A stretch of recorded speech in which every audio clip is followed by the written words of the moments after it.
पार्वती शिव हर हर महादेव। गुरु ब्रह्म गुरु विष्णु गुरुदेवो महेश्वरः। गुरु साक्षात् परब्रह्म तस्मै श्री गुरवे नमः।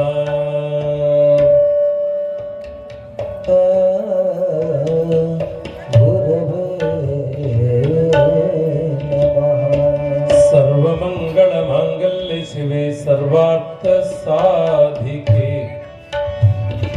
शरण्ये त्र्यंबके गौरी नारायणि नमोस्तुते। नारायणि नमोस्तुते। नारायणि नमोस्तुते।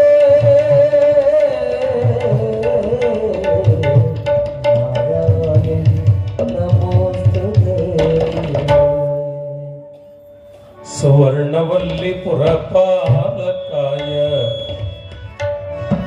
सुवर्णवर्णाय सुखात्मकाय सुधीशवन्द्याय शुभावनाय श्री सिद्धरामाय नमः शिवाय। सिद्धरामाय नमः शिवाय। सिद्धरामाय नमः शिवाय। सिद्धरामाय नमः शिवाय।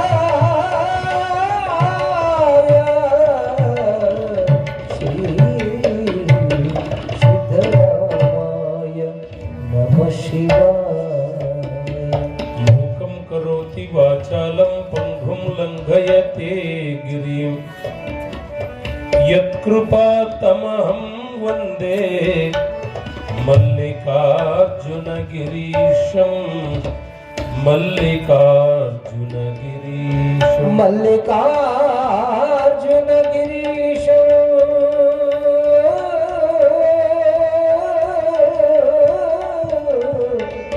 मल्लिकार्जुनगिरीशं।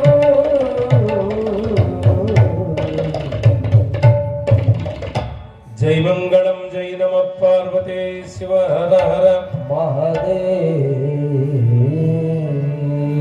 सांब सदा शिव सांब सदा शिव सांब सदा शिव सांब सदा शिव सांब सदा शिव सांब सदा शिव सांब सदा शिव सांब सदा शिव सांब सदा शिव सांब सदा शिव सांब सदा शिव सांब सदा शिव। शिवने बसवा बसवा शिवने शिवने बसवा बसवा शिवने शिवने बसवा बसवा शिवने शिवने बसवा बसवा शिवने। श्री गुरु रेवण सिद्धाय नमः। श्री गुरुरेवण सिद्धाय नमः। श्री गुरु रेवण सिद्धाय नमः। श्री गुरुरेवण सिद्धाय नमः। बोलो सीताराम राम बोलो राजा राम राम। बोलो सीताराम राम बोलो राजा राम राम। बोलो सीताराम राम बोलो राजा राम राम। बोलो सीताराम राम बोलो राजा राम राम। शिवाय नमः ओम नमः शिवाय। शिवाय नमः नमः शिवाय। शिवाय नमः ओम नमः शिवाय। शिवाय नमः नमः शिवाय। शिव जय मंगलम जय नमः पार्वती पति शिव हर हर महादेव। ಸದಾ ಸ್ಮರಣೀಯರಾದ ಶ್ರೀಮದ್ವೀರ ಶ್ರೀ ವಿಮಲ ಸಾಮ್ರಾಜ್ಯ ಚಕ್ರವರ್ತಿಗಳಾದ ರೇಣುಕಾದಿ ಪಂಚಾಚಾರ್ಯರ ಪವಿತ್ರವಾಗಿರುವ ಶ್ರೀಚರಣಗಳಿಗೆ ಅನಂತ ಕೋಟಿ ಪ್ರಣಾಮಗಳನ್ನು ಸಮರ್ಪಿಸಿ ತಾತ್ವಿಕ ತಳಹದಿಯ ಮೇಲೆ ಸಾತ್ವಿಕ ಸಮಾಜವ ನಿರ್ಮಾಣ ಮಾಡಿದ 12ನೇ ಶತಮಾನದ ಮಹಾಮಾನವತವಾದಿ ಬಸವಾದಿ ಶಿವಶರಣರನ್ನ, ಜಗತ್ತಿನ ಸರ್ವಸಂತ ಮಹಾತ್ಮರನ್ನ ಮನಸಾರೆ ವಂದಿಸಿ ಎನ್ನ ಆರಾಧ್ಯ ಗುರುವರ್ಯರಾಗಿರುವ ತದ್ದೇವಾಡಿ ಶ್ರೀಮಠದ ಪೂಜ್ಯದ್ವಯರ ಕರ್ತೃಗದ್ದುಗೆಗೆ ದೀರ್ಘ ದಂಡವತ್ ಪ್ರಣಾಮಗಳನ್ನ ಸಮರ್ಪಿಸಿ ಕ್ಷೇತ್ರದೊಡೆಯ ನಮ್ಮೆಲ್ಲರ ಆರಾಧ್ಯ ದೈವ ಶ್ರೀಗಿರಿ ಮಲ್ಲೇಶನ ಪರಮಾವತಾರಿಯಾಗಿ ತಡಬಳ ಗ್ರಾಮದ ಸದ್ಭಕ್ತರಿಗೆ ಸದಾವಕಾಲ ಆಶೀರ್ವಾದವನ್ನ ಮಾಡಲು ಶ್ರೀಶೈಲದಿಂದ ಧಾವಿಸಿ ತಡವಳಕ್ಕೆ ಬಂದಿರುವ ಮಲ್ಲಿನಾಥ ಸ್ವಾಮಿಯನ್ನ ಹೃದಯದ ಪೂಜ್ಯ ಭಾವದಲ್ಲಿರಿಸಿ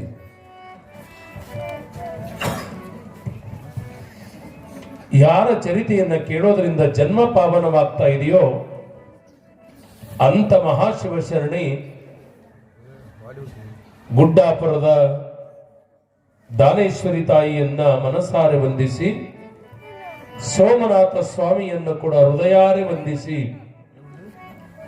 ಪುರಾಣಕ್ಕೆ ಬಸವನಂದೀಶರಾಗಿರುವಂತಹ ಸ್ವಾಮೀಜಿಗಳವರನ್ನೇ ಮೊದಲು ಮಾಡಿಕೊಂಡು ಗ್ರಾಮದ ಎಲ್ಲ ಸ್ವಾಮೀಜಿಗಳ ಶ್ರೀಚರಣಗಳಿಗೆ ಭಕ್ತಿಯಿಂದ ನಮಿಸಿ ಜ್ಞಾನದಾಸೋಹದ ಸಂಗೀತ ಸೇವೆಯನ್ನು ನೀಡ್ತಾ ಇರುವಂತ ವೇದಮೂರ್ತಿ ಶಿವರುದ್ರಯ್ಯಣ್ಣನವರೇ, ಖ್ಯಾತ ತಬಲಾವಾದಕರಾಗಿರುವಂತಹ ಶಾಂತಕುಮಾರ್ ಜೇರಟಿಗೆಯವರೇ, ಬಹುತರವಾಗಿ ಈ ಸಭೆ ಇವತ್ತ ಪಾವನಮಯ. ಕಾರಣ ಗುರುವೇ ನೀನಿಟ್ಟ ಪಾದವೇ ಸುಕ್ಷೇತ್ರ ನೆಲವೇ, ಪಾವನ ತೀರ್ಥ ಜಲವೇ, ಪಾವನ ತೀರ್ಥ ಸುಲಭ ಶ್ರೀ ಗುರುವೇ ಕೃಪೆಯಾಗೋ. 30 ವರ್ಷಗಳ ಹಿಂದೆ ಪಾದಯಾತ್ರೆ ಮುಖಾಂತರವಾಗಿ ತಡವಳಕ್ಕೆ ಬರದೇ ಹೋಗಿದ್ದರೆ, ಪ್ರವಚನ ಮಾಡದೇ ಇದ್ರೆ, ಮಂದಿರವನ್ನ ಕಟ್ಟದಿದ್ರೆ, ಪಂಚಾಚಾರನ ಕರೆಸದಿದ್ರೆ, ಬರೋದಿಲ್ಲ ಎಂಬ ನಾಮವು ನುಡಿಯದಿದ್ದರೆ ಇಂದು ತಡವಳ ಎಲ್ಲಿರತಿತ್ತು, ಅದು ಹೇಗಿರತಿತ್ತು ಊಹಿಸೋದಷ್ಟೇ. ಒಬ್ಬ ಮಹಾತ್ಮನ ಪಾದ ಸ್ಪರ್ಶದಿಂದ ಇಷ್ಟೆಲ್ಲ ಆಗ್ತದನ್ನುವಾಗ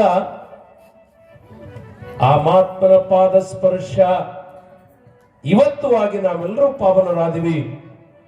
ಉತ್ತಮವಾಗಿರುವಂತ ಮಾತುಗಳನ್ನ ನಮ್ಮ ಬದುಕಿಗೆ ನೀಡಿದರು. ಅಡಿಯಿಂದ ಮುಡಿಯವರೆಗೆ, ಕನ್ಯಾಕುಮಾರಿಯಿಂದ ಕಾಶ್ಮೀರದವರೆಗೆ ಪಾದಯಾತ್ರೆ ಸಾಮಾನ್ಯವಾಗಿರುವಂತದ್ದಲ್ಲ. ಇಡೀ ಭಾರತದ ತುಂಬೆಲ್ಲ ಪಾದಯಾತ್ರೆಯನ್ನು ಮಾಡಿ ಸರ್ವ ತೀರ್ಥ ಕ್ಷೇತ್ರ ಯಾತ್ರೆಗಳ ಆ ಪುಣ್ಯದ ಫಲ ಆ ದೇಹಕ್ಕೆ ಅದ ಅಂತ ತಿಳ್ಕೊಂಡೆ ಇವತ್ತಿನವರೆಗೆ ಕಣ್ಣು ಕಾಣದಿದ್ದರೂ ನೋಡ್ಬೇಕು.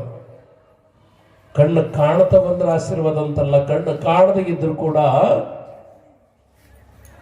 ನಾಡಿನ ತುಂಬೆಲ್ಲ ಸಂಚರಿಸಿ ಅವತ್ತಿನ ಹೆಸರುಗಳನ್ನು ಇವತ್ತಿನವರೆಗೆ ಸ್ಮೃತಿ ಪಟಲದೊಳಗ ಇಟ್ಟುಕೊಂಡು ತಮ್ಮ ವಾಗ್ಝರಿಯಿಂದ ಆಶೀರ್ವಚನವನ್ನು ಸಂದೇಶವನ್ನು ನೀಡಿ ನಮ್ಮೆಲ್ಲರನ್ನ ಪಾವನಗೊಳಿಸಿ ನಿರ್ಗಮಿಸಿರುವಂತವರು ಯಾರು? ಪರಮ ಪೂಜ್ಯ ಶ್ರೀ ಶರಸ್ಥಲ ಬ್ರಹ್ಮ ಸ್ವರೂಪಿಗಳಾಗಿರುವಂತ ಗುರುಶಾಂತಲಿಂಗ ಶಿವಾಚಾರ್ಯ ಅಪ್ಪಾಜಿಯವರ ಪವಿತ್ರವಾಗಿರುವ ಶ್ರೀಚರಣಗಳಿಗೆ ನಾನಷ್ಟೇ ಅಲ್ಲ, ಅವರು ಇರದೇ ಇದ್ರು ಕೂಡ ಅವರು ಎಲ್ಲಿ ಹೋಗ್ತಾ ಇದ್ದಾರ ಅವರ ಪಾದದಡಿಯಲ್ಲಿ ನಮ್ಮೆಲ್ಲರ ಕೋಟಿ ಕೋಟಿ ಪ್ರಣಾಮಗಳನ್ನ ಅರ್ಪಿಸೋದು ನಮ್ಮ ಕರ್ತವ್ಯ ಅಂತ ಭಾವಿಸಿಕೊಳ್ತಾ ಈ ಜ್ಞಾನದಾಸೋಹದಲ್ಲಿ ಸಮ್ಮಿಳಿತರಾಗಿರುವ ಸರ್ವ ಭಕ್ತ ಜನ ಬಂಧುಗಳೇ, ವಾತ್ಸಲ್ಯ ಮೂರ್ತಿ ತಾಯಂದರೆ ಮುದ್ದು ಮಕ್ಕಳೇ, ಅವರಿವರನ್ನದ ಆಗಮಿಸಿರುವ ತಮ್ಮೆಲ್ಲರಿಗೂ ಕೂಡ ಶರಣು ಶರಣಾರ್ಥಿಗಳು, ಶಿವಸ್ವರೂಪಿಗಳೇ.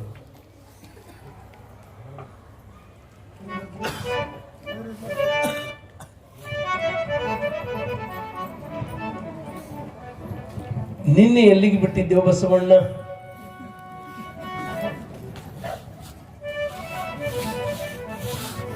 ಹೆಣ್ಣುಗಳೆತ್ತ ಗಂಡುಗಳೆತ್ತ ಹೆಣ್ಣು ಗಂಡು ಕೂಡಿಸುವ ಗುರುಗಳು ಎತ್ತ, ಹೆಣ್ಣು ಗಂಡು ಎತ್ತಂತ ತಂದೆ ತಾಯಿಗಳೆತ್ತ, ಎಲ್ಲರ ಸಂಬಂಧ ಎತ್ತನದಿಂದ ಎತ್ತವಯ್ಯ.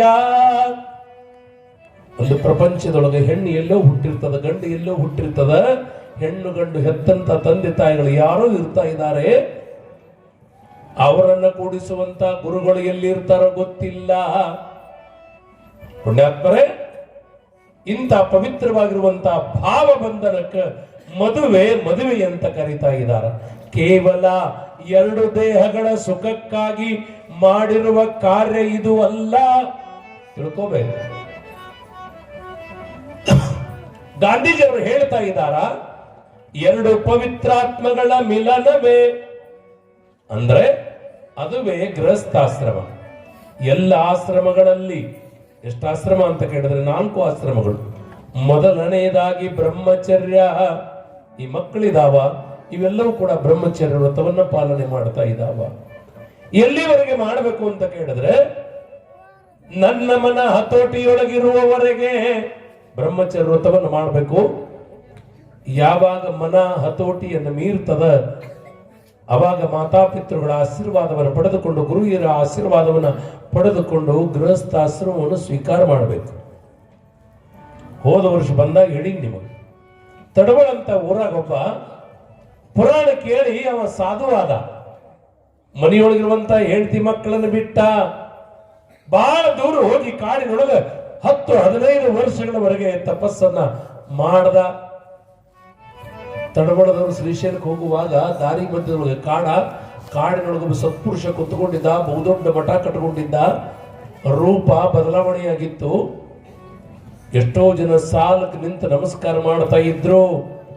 ಕೇಳಬೇಕು, ನಮಸ್ಕಾರ ಮಾಡ್ತಾ ಇರುವವರಿಗೆ ಆಶೀರ್ವಾದ ಮಾಡ್ತಾ ಇದ್ದ. ತಡಬಡ ಭಕ್ತರಂದ್ರು, ಯಪ್ಪ ನಮ್ಮ ಊರಾಗ ಮಲ್ಲಯ್ಯನ ಜಾತ್ರೆ ನಡೀತದ, ನೀವು ಬರಬೇಕು ಅಂದ ತಕ್ಷಣ ಆಯ್ತು ಬರ್ತೀನಿ ಅಂದವ. ಅವ ಯಾವ ಊರವಿಂದ ತಡಬಡದವನೇ ಇದ್ದ.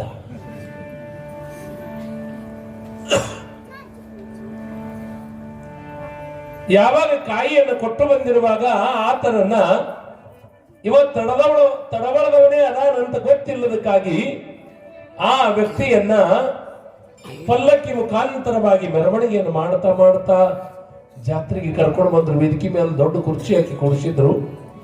ಎಲ್ಲರಿಗೂ ಆಶೀರ್ವಾದ ಮಾಡಕತ್ತಿದ್ದ. ಆ ಸಭಾದಾಗ ಅವನು ಹೆಂಡತಿನೂ ಬಂದಿದ್ಳು.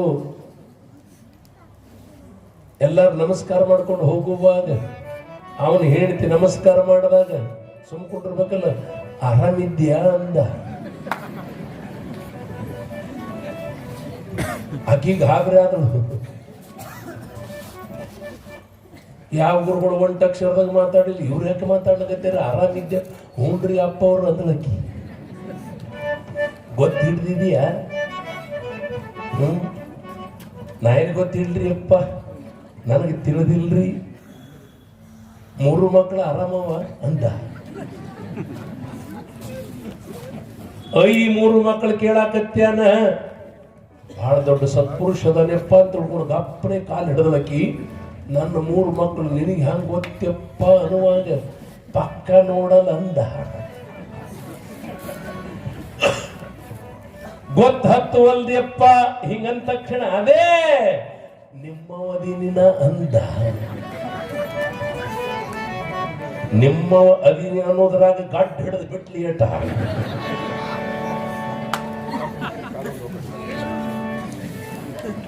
ಇಪ್ಪತ್ತು ವರ್ಷ ಹೋದ್ರು ಇನ್ನ ನಿಮ್ಮವದಿನ ಅನ್ನೋದು ಹೋಗಿಲ್ಲಲ್ಲ, ನೀ ಅಂತ ಸಾಧು ಹೋಗೋ ಮುಳ ಅಂದಳಕ್ಕೆ.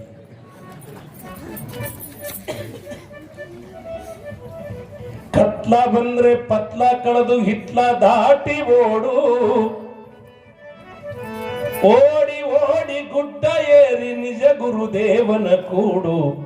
ಪುಣ್ಯಾತ್ಮರೇ, ಮಾಯಾ ಮೋಹದ ಬಂಧನದಿಂದ ಹೊರಗಾಗೋದು ಬಹಳ ಕಷ್ಟದ. ಮದುವೆಯಾಗ ಮುಂದೆ ಮಜಾ ಅನಿಸ್ತದ. ಯಾರ್ಯಾರು ಮದುವೆ ಆಗಿರೋರಿಗೆ ಗೊತ್ತದ. ಒಳಗ್ ವಾದ ಬಳಕೆ ಹೈರಾಣದ. ಇಲಿ ಬಲ್ಯಾಗ ಕುಳಿತುಕೊಂಡು ಇಲಿ ಭಜಿ ತಿನ್ನುವಾಗ ಹೊರಗಿನ ಇಲಿ ಅಂತು.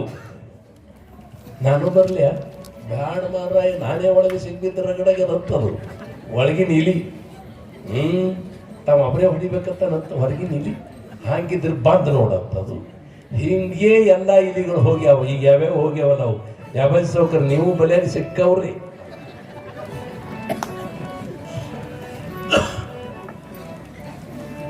ಬಲಿ ಭಾಳ ಬೆರಿಕೆದ. ವಾಮ ಒಳಗ ಒಕ್ಕೋತಂದ್ರ ಹೊರಗೆ ಬಿಡಂಗಿಲ್ಲ. ಇದು ಪ್ರಪಂಚದ ಕಾರ್ಯ ಅದ. ಪುಣ್ಯಾತ್ಮರೇ, ಜಾಣನು ಲೌಕಿಕ ಪಾರಮಾರ್ಥಗಳೆರಡನ್ನು ಕೂಡಿ ಮಾಡಿಸದೆ ನಡೆಸುತ್ತೀಹ ನಿಂತೋ. ಸೇವಾ ಮಾಡ್ತಾ ದಾನ ಧರ್ಮ ಮಾಡ್ತಾ ಇಲ್ಲೊಂದು ಪ್ರಪಂಚದ, ಈ ಪ್ರಪಂಚದೊಳಗ ನಾವೆಲ್ಲ ಬಂದಿರುವಂತವರು ಕೇವಲ ಮನೆ, ಕೇವಲ ಪತಿ, ಕೇವಲ ಮಡದಿ, ಕೇವಲ ಮಕ್ಕಳು, ಇದನ್ನು ಪ್ರಪಂಚ ಮಾಡಕ್ಕಂತ ಬಂದವರಲ್ಲ ನಾವು. 83,99,999 ಜನ್ಮಗಳನ್ನು ದಾಟಿ ಪವಿತ್ರವಾಗಿರುವಂತ ಜನ್ಮ ಪರಮಾತ್ಮ ಕೊಟ್ಟನಂದ್ರ ಇದ ಜನ್ಮದೊಳಗ ಅತ್ಯಂತ ದುಃಖದ ನಿವೃತ್ತಿ ಮಾಡಿಕೊಂಡು ಮುಕ್ತನಾಗ್ತೀನಿ ಅಂತ ಪರಮಾತ್ಮನ ಪಾದ ಬಡಿದು ಧರಿಗೆ ಬಂದವರು ನಾವು. ಯಾವಾಗ ತಾಯಿ ಹುಟ್ಟಿದ, ಯಾಕೆ ಚಪ್ಪಾಳೆ ತಟ್ಟಕತ್ತೀರಿ ಗೊತ್ತಾಗಲ್ಲ. ಹತ್ತಗೆದ ಹೋಮರ ಏನ ಲಗ್ನ ಅವಾಗ ಸಾಕು ಬಿಡು ಅಂದಂಗೆ ಏನ್ ಮತ್ತ.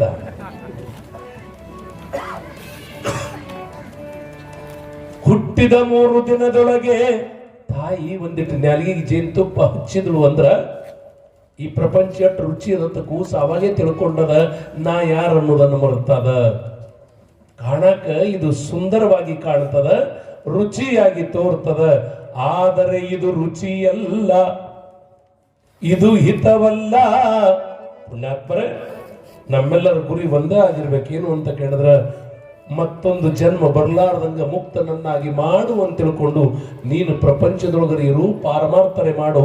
ಆದ್ರ ತಲಿ ಮ್ಯಾಲ ಕೊಡ ಹೊತ್ತ ಜೋಗಪ್ಪ ನೆದರ ಕೊಡದ ಮೇಲೆ ಇಟ್ಟಂಗ ಈ ಪ್ರಪಂಚದೊಳಗಿದ್ರು ಕೂಡ ಭಗವಂತನ ಮೇಲೆ ಯಾರು ನೆದರಿಟ್ಟಾರ ಅವರ ಜೀವನ ಧನ್ಯ ಆಗ್ಯದಂತ ಭಾವಿಸಿಕೊಳ್ಳಬೇಕು.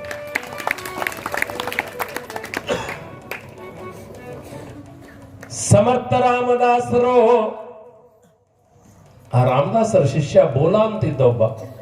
ಇಲ್ಲಿ ಬೋಲೆ ಅಂತದನೊಬ್ಬ.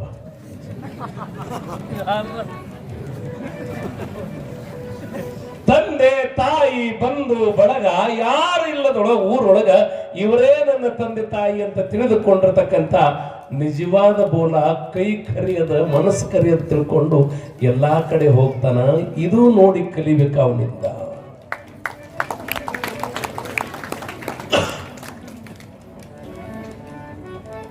ನಾ ಯಾಕೆ ಹೇಳೀನಿ ನಮ್ದು ಸ್ವಾರ್ಥದೇವು ಇಲ್ಲ, ದಿನ ಕಾರವನೇ ಒರೆಸ್ತಾನ.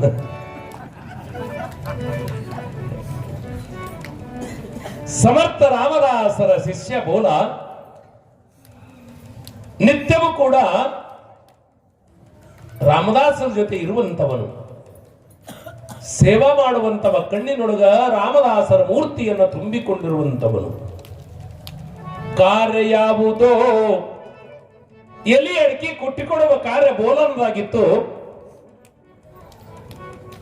ಬೋಲ ಅಂದ್ರೆ ರಾಮದಾಸರಿಗೆ ಪ್ರೀತಿ ಶಿಷ್ಯನಾಗಿದ್ದ. ಉಳಿದವರಿಗೆ ಅದು ಸೇರಿಕೆ ಬರಲಿಲ್ಲ. ಹಿಂಗಿರ್ತದ ದ್ವೇಷ. ನಿಮಗೋಸ್ಕರ ಹೇಳಿನ, ಇಬ್ರು ಪುರಾಣಕ್ಕೆ ಬರ್ತಿದ್ರು, ಇಬ್ರು ಹೆಂಡ್ರಿದ್ರು. ಒಬ್ಬನಿಗೆ ಪುರಾಣಿಕರು ಹೇಳಿದ್ರು, ವಿಭೂತಿ ಚಂದ ಹಚ್ಕೋಬೇಕಿವ್ವ, ಪುರಾಣಕ್ಕೆ ಬರುವಾಗ ಕುಂಕುಮ ಚಂದ ಹಚ್ಕೊಂಡು ಬರಬೇಕು ಅನ್ನೋದ್ರಾಗ ಒಬ್ಬಕ್ಕಿ ಚಂದಗೆ ಕುಂಕುಮ ಹಚ್ಕೊಂಡು ಬಂದ್ರು. ಮಂದಿ ಸುಮ್ಕೊಂಡಿರ್ಲಿಲ್ಲ. ನೋಡು ನಿನ್ ಸೌತಿ ನೋಡಲ್ಲಿ ಎಷ್ಟು ಚಂದ ಹಚ್ಕೊಂಡ್ರು ಕುಂಕುಮ ಅನ್ನೋದ್ರಾಗ.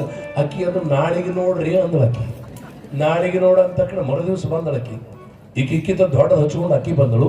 ಮತ್ತೆ ಮಂದಿ ಸುಮ್ ಕೂತ್ಕೊಂಡಿರ್ಲಿಲ್ಲ.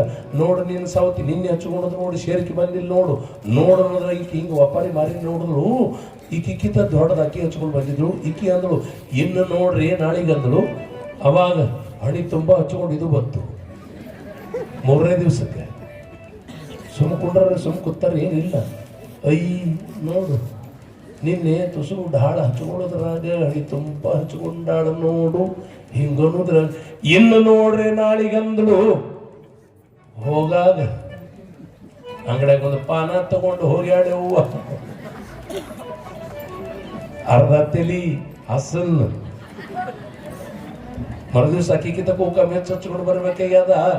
ಇಲ್ಲಿ ಹಿಡ್ಕೊಂಡು ಇಲ್ಲಿ ತಕ ಹೀಗೆ ಹಚ್ಕೊಂಡು ಬತ್ತು. ಮಂದಿ ಸುಮ್ಕೊಂಡಿರ್ಲಿಲ್ಲ. ಐ ನಿನ್ ಸಾವು ತಟ್ಟಿ ಬರೀ ಕೇಳ ಏನಾಯ್ತು, ನೀ ಬರೀ ಹಣಿ ತುಂಬ ಹಚ್ಕೊಂಡ್ರ ಪಾನ ತಗೊಂಡು ಅರ್ಧ ತೆಲಿ ಬಳಸ್ಕೊಂಡ ನೋಡು ಅನ್ನೋದ್ರ ಈಕೆಯರು ಇನ್ನು ನೋಡ್ರಿ ನಾಳಿಗಿ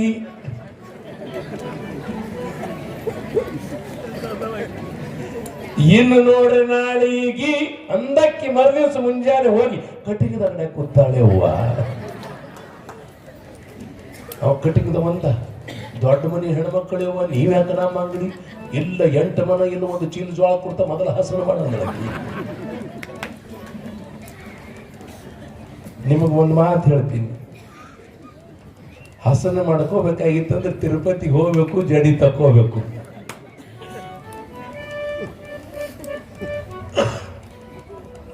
ಏನು ವಿಚಿತ್ರ ರೀ, ದ್ವೇಷ ದೇಹವನ್ನು ಸುಡುತ್ತದ.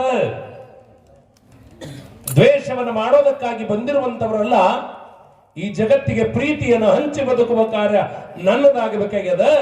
ಆ ಪ್ರಸಂಗದೊಳಗ ಅವಂದ 8 ಮನ ಜೋಳ ಹೋಗಿ ಒಂದು ಚೀಲ ಬರ್ತಾವಂದ್ರ ಕತ್ತಿ ತಗೊಂಡ ಮಸದ ಕಲಾಸ ಮಾಡದ. ಮರುದಿವ್ಸ ಮುಂಜಾನೆ ಮಾರಿ ತಲಿ ತುಂಬ ಕೂಕಮ ಬಡ್ಕೊಂಡು ಕೈಯಾಗ ಬೈಲ್ ಪಳ್ಳಿ ಹಿಡ್ಕೊಂಡು ಪುರಾಣಕ್ಕೆ ಬರ್ತದ. ಹಾ ಹಾ ಹಾ ಹಾ ಒಬ್ಬೊಬ್ರು ಹೆಂಗ ಕುಣಿತಾರ ನೋಡ್ಬೇಕಮ್ಮ, ನಾವೇನು ಕೇಳಬಾರ್ದೇವು. ಇರ್ಲಿ ಮತ್ತೆ ಮುಂದೆ ಕುಣಿಯೋದು ಬಿಡ್ತೀರಿ ಹಿಂಗೆಲ್ಲ ತಿಳ್ಕೊಂಡು. ಅದೊಂದು ದೇವಿ ಅವತಾರ. ಭಕ್ತಿಯಿಂದ ಕುಣಿತಾ ಇರುವಂತವರಿಗೆ ಅದೊಂದು ಭಕ್ತಿಯ ಪ್ರೇರಣಾ ಶಕ್ತಿ ಅಂತ ಭಾವಿಸಿಕೊಳ್ಳೋಣ. ಅದು ಕುಣಿಯಕ್ಕೆ ಬೇಡ ಅಂತಲ್ಲ, ಅಕ್ಕಿ ಹಂಗ ಕುಣಿಯೋದು ಬೇಡ ಹೂವ.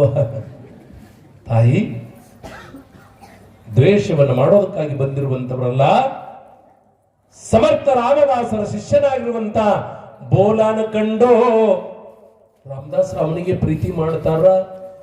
ನಮ್ಮ ಹೊಟ್ಟೆ ಪ್ರೀತಿ ಮಾಡುವಂಗಿಲ್ಲ, ಅವ ಎಲಿ ಕುಟ್ಟಿ ಕೊಡ್ತಾನ ತಿಳ್ಕೊಂಡು, ಎಲಿ ಅಡಿಕೆ ಕುಟ್ಟಿ ಕೊಡ್ತಾನ ತಿಳ್ಕೊಂಡು ಅವನನ್ನೇ ಪ್ರೀತಿ ಮಾಡ್ತಾ ಇರುವಾಗ ಇವನು ಎಲಿ ಅಡಿಕೆ ಕುಟ್ಟು ಒಳ್ಳೆ ಒಯ್ದ್ರ ಹೇಗಂತ ತಿಳ್ಕೊಂಡು ಅವನು ಒಳ್ಳೆ ಒಯ್ದು ಮುಚ್ಚಿಟ್ಟಾರ. ಊಟವಾದ ಬಳಿಕ ಬೋಲಾ ತಾಂಬೂಲ ತೆಗೆದುಕೊಂಡು ಬಾರೋ ಅಂತ ಕೂಗಿ ಕರೆದಾಗ ಒಳ್ಳೆ ಹುಡುಕ್ತಾನ, ಒಳ್ಳೆ ಇಲ್ಲ, ಕಲ್ಲಿಲ್ಲ, ಕುಟ್ಟುವ ಕಲ್ಲಿಲ್ಲ. ಆದ್ರ ಗುರುವಿನ ಆಜ್ಞೆಯನ್ನ ಮೀರಬಾರ್ದಂತ ತಿಳ್ಕೊಂಡು ಸಣ್ಣಗೆ ಕುಟ್ಟಿ ಕೊಡುವ ಕಾರ್ಯ ಇನ್ನು ಯಾವುದರಿಂದ ಆಗ್ತದೆ ತಿಳ್ಕೊಂಡು ಅಕಸ್ಮಾತ್ ಕಲ್ಲಿನ ಮೇಲೆ ಕುಟ್ಟದ ಅಂದ್ರ ಕಲ್ಲಿನ ಮೇಲೆ ಕುಟ್ಟಿರುವಂತದ್ದು ಅಡಿಕೆ ಒಡೆದು ದೂರ ಹೋಗ್ತದ. ಹೆಂಗ್ ಮಾಡ್ಲಿ ಅಂತ ಯೋಚನೆ ಮಾಡಿ ಮಾಡಿ ಎಲಿ ಅಡಿಕೆ ಸುಣ್ಣ, ಎಲಿ ಅಡಿಕೆ ಸುಣ್ಣ ಕತ್ತು ಅಂದ್ರೆ ಕಾಚ, ಇವು 4 ವಸ್ತುಗಳನ್ನ ತನ್ನ ಹಲ್ಲಿನೊಳಗ ಕುಟ್ಟಿ ಕುಟ್ಟಿ ಕುಟ್ಟಿ ಸಣ್ಣ ಮಾಡಿ ಕೈಯೊಳಗೆ ತೆಗೆದುಕೊಂಡು ಹೇ ಗುರುರಾಯ ತೆಗೆದುಕೊ ಅಂತ ಹೇಳಿ ಕೊಟ್ಟು ದೀರ್ಘದಂಡ ನಮಸ್ಕಾರವನ್ನ ಬೋಲಾ ಮಾಡ್ತಾನ. ಇದು ಎಂಜಲ ಅನ್ನಲಿಲ್ಲ. ಗೊತ್ತದ ಪರಮಾತ್ಮ ಯಾವುದು ಪ್ರಿಯದಿಂದ ಸ್ವೀಕಾರ ಮಾಡ್ತಾನಂತ ಕೇಳಿದ್ರೆ ಕಚ್ಚಿಕೊಟ್ಟಿರುವಂತಹ ಬಾರೆಹಣ್ಣನ್ನ ಪ್ರಭುರಾಮಚಂದ್ರ ಅದು ಶಬರಿ ಬಾರೆಹಣ್ಣನ್ನ ತಿಂತಾ ಇದ್ದಾನಲ್ಲ. ಪರಮಾತ್ಮನಿಗೆ ಬೇಕಾಗಿರುವಂತ ವಸ್ತುಗಿಂತ ಪ್ರೀತಿ ಬಹಳ ಮುಖ್ಯವಾಗಿರ್ತದ ಬಂಧುಗಳೇ. ಒಂದು ದಿನ ಹೋಯ್ತು, 2 ದಿನ ಹೋಯ್ತು, ವಾರ ಹೋಯ್ತು, ತಿಂಗಳು ಗತಿಸಿತೋ. ರಾಮದಾಸರಂದ್ರೆ ಸಾಮಾನ್ಯವಾಗಿರುವಂತವರಲ್ಲ, ಅವರು ಸಾಕ್ಷಾತ್ ಶಿವಾಜಿ ಮಹಾರಾಜನ ಗುರುಗಳು. ಅದರೊಳಗೊಬ್ಬ ಶಿಷ್ಯ ಬಂದು ರಾಮದಾಸರು ಅವರ ಶಿಷ್ಯ ಬೋಲ ಬಾಯಿಯೊಳಗೆ ಎಲಿ ಅಡಿಕೆ ತಿಂದು ಕುಟ್ಟಿ ಕೊಟ್ಟಿರುವುದನ್ನ ಅವರು ತಿಂತಾರ, ನಿನ್ನ ಗುರುಗಳು ಎನ್ನುವಾಗ ಇದು ಸತ್ಯವೋ ಅಸತ್ಯವೋ ಅಂತ ತಿಳ್ಕೊಂಡು ಶಿವಾಜಿ ಮಹಾರಾಜ ಸ್ವತಃ ತಾನೇ ಖಡ್ಗವನ್ನು ತೆಗೆದುಕೊಂಡು ಕುದುರೆ ಮೇಲೆ ರಾಮದಾಸರು ಇರುವ ಸ್ಥಳಕ್ಕೆ ಬರ್ತಾ ಇದ್ದಾನೆ. ಬೋಲ ಅಪ್ಪವರು ಎಲೆ ಅಡಿಕೆ ಕುಟ್ಟಿಕೊಡು ಅಂದಾರ. ಅಂದ ತಕ್ಷಣ ಆಯಿತು ಅಂತ ತಿಳ್ಕೊಂಡು ಹತ್ತಿರ ಇರುವಂತ ಎಲಿ ಅಡಿಕೆ ಸುಣ್ಣ ಕಾಚ ಬಾಯಿಯೊಳಗ ಹಾಕಿ ಮೆಲಿತನ, ಕುಟ್ಟತಾನ, ಕುಟ್ಟಿ ತನ್ನ ಕೈಯೊಳಗೆ ತೆಗೆದುಕೊಂಡು ಬರ್ತಾ ಇರುವುದನ್ನು ಶಿವಾಜಿ ಮಹಾರಾಜ ನೋಡ್ತಾ ಇದ್ದಾನ. ಯಪ್ಪ, ಕಲ್ಲಿ ಮೇಲೆ ಕುಟ್ಟಿದ್ರೆ ತಗೊಂಡು ಬರ್ಬೇಕು, ತಿನ್ಬೇಕು, ಆದ್ರ ಬಾಯಿಯೊಳಗೆ ಕುಟ್ಟಿ ಕೊಟ್ಟಿರುವಂತ ಎಂಜಲ ತಿನ್ನು ನನ್ನಪ್ಪ, ಅದು ಆಗಬಾರದು ಎನ್ನುವಾಗ ಸಮರ್ಥ ರಾಮದಾಸರ ನಕ್ಕರಂತ. ಇನ್ನು ಮೇಲೆ ಅವ ಕುಟ್ಟೋದು ಬೇಡ, ಅವ ಬಾಯಿಯೊಳಗೆ ಅಂಜಲ ತಾನು ತಿಂದಿರುವಂತ ಉಗುಳ, ತಾನು ತಿಂತಾ ಇರುವಂತ ಹೊಲಸು ಎಲ್ಲ ಅಡಿಕೆಯೊಳಗೆ ಎಲಿಯೊಳಗೆ ಸೇರಿ ನಿನ್ನ ಬಾಯಿಯೊಳಗೆ ಬರ್ತಾ ಇರುವಾಗ ಇದು ಒಳ್ಳೆಯದಲ್ಲ ಗುರುವರ ಅಂತ ಸಮರ್ಥ ರಾಮದಾಸರಿಗೆ ಶಿವಾಜಿ ಮಹಾರಾಜ ಹೇಳಿದಾಗ, ಮತ್ತೆ ಅವನ ಹತ್ರ ಒಂದು ಒಳ್ಳಕಲ್ಲ ಇತ್ತಲ್ಲ, ಆ ಒಳ್ಳಕಲ್ಲ ಕೊಟ್ಟಿದ್ವಿ ನಾವು, ಆ ಒಳ್ಳಕಲ್ಲಿ ಎಲ್ಲದ ತಗೊಂಡು ಬಾ ಅಂತ ಹೇಳು ಎಂದಾಕ್ಷಣ ಶಿವಾಜಿ ಮಹಾರಾಜ ಬಂದು ಹೇಳಿದ್ರಂತೆ, ಬೋಲ ಹೋಗು, ಅಪ್ಪವ್ರು ನಿನಗ ಒಳ್ಳಕಲ್ಲು ಕೊಟ್ಟಿದ್ರು, ಆ ಒಳ್ಳಕಲ್ಲು ತೆಗೆದುಕೊಡುವ ಎನ್ನುವಾಗ, ಆಯ್ತು ತರ್ತೀನಿ ಮಹಾರಾಜ್, ಖಡ್ಗವನ್ನು ಕೊಡು ಎಂದ. ಖಡ್ಗವನ್ನು ಕೊಡು ಎಂದ. ಯಾವಾಗ ಶಿವಾಜಿ ಮಹಾರಾಜ ಖಡ್ಗವನ್ನು ಕೊಟ್ಟಿರುವಾಗ ಒಳ್ಳಕಲ್ಲರು ಇಲ್ಲ ತಂದು ಕೊಡಾಕಿಲ್ಲಂದ ಬಳಿಕ ಮಹಾರಾಜನ ಅವಕೃಪೆಗೆ ತುತ್ತಾಗಬಾರದು ತಿಳ್ಕೊಂಡು ಶಿವಾಜಿ ಮಹಾರಾಜನ ಕೈಯೊಳಗಿರುವಂತಹ ಖಡ್ಗವನ್ನು ತೆಗೆದುಕೊಂಡು ತನ್ನ ಶಿರಚ್ಛೇದನವನ್ನು ಮಾಡಿ ತನ್ನ ದೇಹವನ್ನ ಭೂಮಿಗೆ ಉರುಳಿಸಿ, ಯಾವಾಗ ಹಿಂಗ ಅತಿತ್ ಬಾಯಿ ಗೋಣ ಹೋದ ಬಳಿಕ ಜೀವ ಹೋಗ್ತದ, ಒಮ್ಮೆ ಅರಿಬೇಡ್ರಿ, ಗೊತ್ತಿರ್ಬೇಕು ನಿಮಗೆ. ಕೂಡೇವ ಜೈ ಗುರುದೇವ್, ಜೈ ಗುರುದೇವ, ಜೈ ಗುರುದೇವ್, ಜೈ ಗುರುದೇವ, ಜೈ.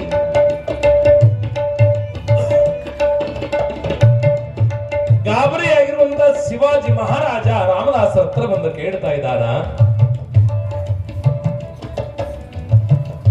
ಪ್ರಭು, ಒಳ್ಳಕಲ್ಲ ತೆಗೆದುಕೊಡುವಂತ ಆಜ್ಞೆ ಮಾಡಿದ್ರಿ ನೀವು, ನಾನು ಆತನಿಗೆ ಹೇಳಿದೆ, ಆತನು ತನ್ನ ರುಂಡವನ್ನು ಕಡಿದುಕೊಂಡು ಬಿದ್ದಿರುವಾಗ ಇದು ಎಂತ ಪಾಪ ಕಾರ್ಯ ಘಟಿಸಿತು ಅಂತ ಶಿವಾಜಿ ಮಹಾರಾಜನ ಕಣ್ಣೊಳಗೆ ನೀರು ಬರ್ತಾ ಇರುವಾಗ ಸಮರ್ಥ ರಾಮದಾಸರು ಹೇಳಿದ್ರಂತೆ, ಮಗ, ಅದು ಯಾವ ದಂಡದ ಮೇಲೆ ಇರುವಂತ ರುಂಡದನೋ ಆ ರುಂಡ ಒಯ್ದು ದಂಡದ ಮೇಲೆ ಹಚ್ಚಿ ಎನ್ನುವಾಗ ಅದೇ ರುಂಡ ಒಯ್ದು ಶಿವಾಜಿ ಮಹಾರಾಜ ಬೋಲಾನ ದಂಡದ ಮೇಲೆ ಹಚ್ಚಿದಾಗ ಇದ್ದ ಬೋಲ ಇದ್ದಂಗೆ ಎಚ್ಚರಾಗಿ ಕುಳಿತುಕೊಂಡಿದ್ದ.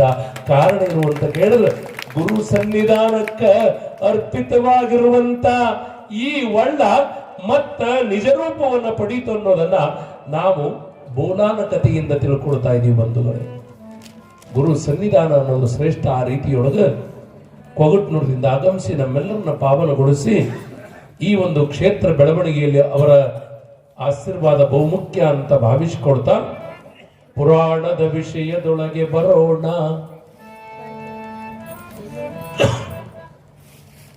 ಗುಡ್ಡಾಪುರದ ಸೋಮನಾಥ, ಉಮರಾಣಿಯ ಲಿಂಗಾಂಬೆ, ಅನಂತರಾಯ ಸಿರಸಮ್ಮರ ಪಡೆದ ಮಗುವಾಗಿ ಬೆಳೆದು ದೊಡ್ಡವಳಾಗಿರುವಂತವಳನ್ನ ಜತ್ತ ಮಹಾರಾಜ ಚಂದ್ರಮೌಳೀಶ ನಾರದರ ಆಜ್ಞೆಯನ್ನು ಕೇಳಿ ಬಂದು ಅವರೀರ್ವರನ್ನ ಕೂಡಿಸುವ ಕಾರ್ಯದೊಳಗ ತಯಾರಾಗಿದೆ. ಬಂಧುಗಳೇ, 696 ರಕ್ತಾಕ್ಷಿ ನಾಮ ಸಂವತ್ಸರ ವೈಶಾಖ ಶುದ್ಧ ತೃತೀಯ, ಅದಕ್ಕೆ ಏನಂತ ಕರಿತೀವಿ, ಅಕ್ಷಯ ತೃತೀಯ ಅಂತ ಕರಿತಾ ಇದೀವಿ. ಆ ತಿಥಿ ಲೋಪ ಆಗದೆ ಇರುವಂತದ್ದು. ಕಾರಣ ಅಕ್ಷಯ, ಕ್ಷಯ ಅಂದ್ರೆ ನಾಶ, ಅಕ್ಷಯ ಅಂದ್ರೆ ನಾಶವಾಗದೆ ಇರುವ ತಿಥಿ. ಅದು 3.5 ಮುಹೂರ್ತಗಳಲ್ಲಿ ಬರುವಂತದ್ದು. ಅದಕ್ಕೆ ಬಸವ ಜಯಂತಿ ಅಂತ ಕೂಡ ಕರೀತಾ ಇದ್ದಾರೆ. ಅಕ್ಷಯ ತೃತೀಯ ದಿನ ಯಾರು ಉತ್ತಮವಾಗಿರುವಂತ ಕಾರ್ಯಗಳ ಮಾಡ್ತಾ ಇದ್ದಾರೋ ಅವರೆಲ್ಲ ಕಾರ್ಯವು ಕೂಡ ಸಿದ್ಧಿಯಾಗ್ತವನ್ನೋ ಕಾರಣಕ್ಕಾಗಿ ಹೊಲ ಮನೆ ಖರೀದಿಯು ಇತ್ತು ಅಂದ್ರೆ ಅಕ್ಷಯ ತೃತೀಯ ದಿನ ಸಾಮಾನ್ಯವಾಗಿ ಮಾತು ಮುಗಿಸಿ ಇಸಾರ್ ಕೊಡುವಂಥದ್ದನ್ನು ಮಾಡ್ತಾ ಇದ್ದಾರೆ. ಆ ದೃಷ್ಟಿಕೋನ ಇಟ್ಟುಕೊಂಡು ಅಕ್ಷಯ ತೃತೀಯ ದಿನ ಮದುವೆ ಸಮಾರಂಭ. ಎಲ್ಲಿ ಅದು? ಗುಡ್ಡಾಪುರದಿಂದ 8 ಕಿಲೋಮೀಟರ್ ಆಚೆ ಇರತಕ್ಕಂಥದ್ದೇ ಸಂಗತೀರ್ಥ. ಆ ಸಂಗತೀರ್ಥದಲ್ಲಿ ಅಂದಿನ ದಿನ ಎಷ್ಟು ಮದುವೆಗಳು ಅಂತ ಕೇಳಿದ್ರೆ 555 ಜೋಡಿಗಳ ಮದುವೆ ಸಮಾರಂಭ ಏರ್ಪಾಟು ಮಾಡಿದಾನ ಮಹಾರಾಜ. ದಾನೇಶ್ವರಿ ತಾಯಿಯ, ಲಿಂಗಾಂಬ ತಾಯಿಯ, ಸೋಮನಾಥರ ಮದುವೆ ಸಮಾರಂಭದಕ್ಕಿಂತ ಮುಂಚಿತವಾಗಿ ಕೆಲವು ಕಾರ್ಯಗಳನ್ನು ಮಾಡೋದು ಸಾಮಾನ್ಯವಾಗಿ. ಹಿಂದಿನ ದಿನ ಕುಂಕುಮ ಹಚ್ತಾ ಇದ್ದಾರೆ, ಅರಿಶಿಣ ಹಚ್ತಾ ಇದ್ದಾರೆ, ಮರುದಿನ ಗುಡುಜೀರಿಗೆ ಅಂತ ಮಾಡ್ತಾ ಇದ್ದಾರ. ಆ ನಂತರದೊಳಗ ಅರಿಶಿಣ ಹಚ್ಚಿದ ಬಳಿಕ ದೇವರಕ್ಷತೆಯನ್ನ ಹಾಕುವಾಗ, ಎಲ್ಲಾರು ದೇವರಕ್ಷತೆನ ಹಾಕುವಾಗ 5 ತೆಂಗಿಟ್ಟಾರ. ಪಂಚಕಲಶ ಹೂಡುವರು. 5 ಮಂದಿ ಜಗದ್ಗುರುಗಳನ್ನ ಕರ್ಕೊಂಡು ಬರಕ್ಕಾಗಂಗಿಲ್ಲ. ಅವರ ಸಾಕ್ಷಿಯಾಗಿ ಆ ಕಾಯಿಗಳನ್ನ ನಮ್ಮ ಮನೆಯೊಳಗ 5 ಕಳಸವನ್ನು ಹೂಡಿ, ಆ ಕಳಸದ ಮೇಲೆ ಹಸಿರು ಬಣ್ಣದ, ಏನದು? ಹಸಿರು ಬಣ್ಣದ ವಸ್ತ್ರ ಒಂದು. ಎರಡನೇದಾಗಿ ಕೆಂಪು ಬಣ್ಣದ ವಸ್ತ್ರ, ಇದು ಉಜ್ಜಯಿನಿ ಪೀಠ. ಹಸಿರು ಬಣ್ಣದ ವಸ್ತ್ರ ರಂಭಾಪುರಿ ಪೀಠ.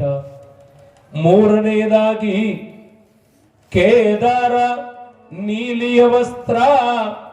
ನಾಲ್ಕನೆಯದಾಗಿ ಬಿಳಿ ವಸ್ತ್ರ ಶ್ರೀಶೈಲ ಪೀಠದ್ದು. 5ನೇಯದಾಗಿ ಹಳದಿ ವಸ್ತ್ರ ಕಾಶಿ ಪೀಠದ. ಆ ಗುರುತುಗಳನ್ನ ಮಾಡಿ ಸ್ವಾಮೀಜಿಗಳಿಂದ ಪೂಜೆಯನ್ನು ಮಾಡಿಸಿ ಅವಾಗ ಅದ್ದೂರಿಯಾಗಿ ಮದುವೆ ಸಮಾರಂಭವನ್ನು ಮಾಡ್ತಾ ಇರುವಾಗ ಮುತ್ತೈದೆಯಾಗಿರುವಂತವಳಿಗೆ ಆ 5 ಪೀಠದ ಗುರುತನ್ನ ಒಬ್ಬ ತಾಯಿಗೆ ನೀಡ್ತಾ ಇದ್ದಾರ. ಅವಾಗ ಮಾತ್ರ ಅವಳು ಮುತ್ತೈದೆ ಆಗ್ತಾಳ ಅನ್ನೋದು ನಮಗೂ ಗೊತ್ತು, ನಿಮಗೂ ಗೊತ್ತು ಎನ್ನುವ ಮಾತುಗಳನ್ನ फॅब्रिकेटिंग वर्क आणि बांधकाम तुमचे, साहित्य मात्र आमचेच. आमच्या येथे सर्व नामांकित कंपन्यांचे स्टील, सिमेंट ब्लॉक, पन्हाळी पत्रे, चॅनल, लोखंडी bar, angle, T bar, metal sheet, याशिवाय विविध प्रकारच्या जाळ्या, खिळे, बाइंडिंग तार, रेडीमेड खिडक्या, दरवाजे, सिमेंट पोल, पाण्याच्या टाक्या, रबर सील, कडपा, तत्सम बांधकाम साहित्य योग्य दरात मिळण्याचं एकमेव ठिकाण म्हणजे श्री स्वामी समर्थ स्टील सेंटर. याशिवाय अल्ट्राटेक, सागर सिमेंट, टाटा कंपनीचे पन्हाळी पत्रे तसेच पोलाद स्टीलचे अधिकृत डीलर. त्यामुळं प्रत्येक वस्तू मिळणार किफायतशीर दरात. खरेदीसाठी एक वेळ अवश्य भेट द्या. तुम्ही ठेवा विश्वास, आम्ही देऊ मानांकित कंपन्यांचे दर्जेदार वस्तू. पत्ता Shri Swami Samarth steel centre, SBI बँकेसमोर, तडवळ, तालुका अक्कलकोट. प्रोप्रायटर सौ श्री योगेश राऊतराव. Mobile number 7218 38 5000.